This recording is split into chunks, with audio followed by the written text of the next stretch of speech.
uh, and hearing so many incredible stories and voices. When I was invited to come and speak today, I thought, why me? I'm not a loud person. Usually I'm not a protester. I wouldn't consider myself an activist in that way. And I've spent the last week trying to identify why am I here. And last night I had this kind of epiphany. And I was thinking about other circumstances and other environments, other places where I've not quite known what my job is, what my role is, how to show up, what to say, how to be, what my location is, not even knowing sort of where I am.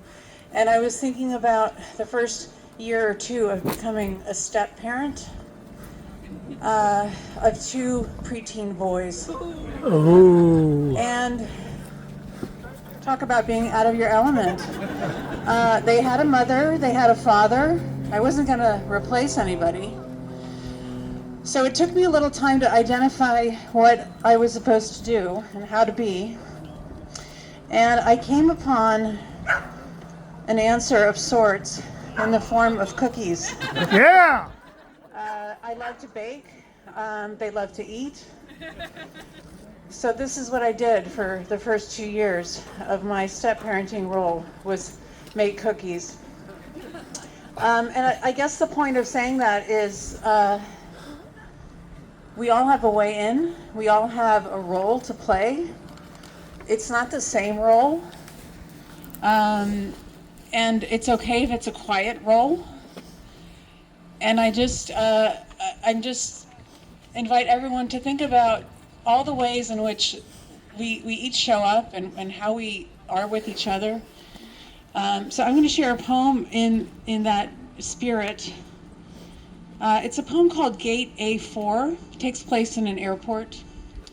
It's by the Palestinian-American poet Naomi Shihab Nye. And it's got cookies in it, so wait for those. Gate A4. Wandering around the Albuquerque airport terminal after learning my flight had been delayed for hours, I heard an announcement. If anyone in the vicinity of Gate A4 understands any Arabic, please come to the gate immediately. Well, one pauses these days. Gate A4 was my own gate. I went there. An older woman in full traditional Palestinian embroidered dress, just like my grandma wore, was crumpled to the floor, wailing. "Help," said the flight agent. "Talk to her." "What is her problem?" We told her the flight was going to be late and she did this. I stooped to put my arm around the woman and spoke haltingly. The minute she heard any word she knew, however poorly used, she stopped crying. She thought the flight had been canceled entirely. She needed to be in El Paso for major medical treatment the next day. I said, "No, we're fine. You'll get there just later." "Who's picking you up? Let's call him." We called her son.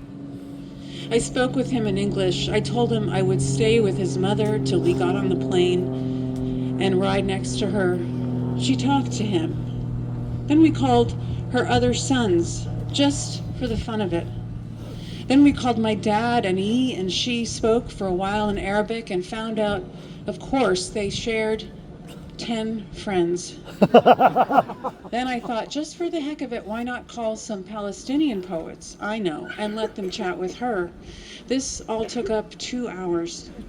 She was laughing a lot by then, telling of her life, patting my knee, answering questions. She had pulled a sack of homemade mamoul cookies, little powdered sugar crumbly mounds stuffed with dates and nuts, from her bag, and was offering them to all the women at the gate. To my amazement, not a single woman declined one. It was like a sacrament. The traveler from Argentina, the mom from California, the lovely woman from Laredo, we were all covered with the same powdered sugar and smiling. There is no better cookie. And then the airline broke out free apple juice from huge coolers. And two little girls from our flight ran around serving it, and they were covered with powdered sugar too. And I noticed my new best friend, by now we were holding hands, had a potted plant poking out of her bag. Some medicinal thing with green furry leaves. Such an old country tradition. Always carry a plant. Always stay rooted to somewhere. And I looked around that gate of late and weary ones, and I thought, this is the world I want to live in. The shared world.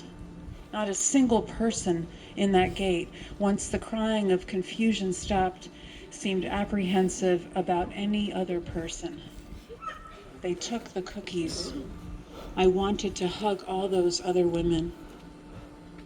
This can still happen anywhere.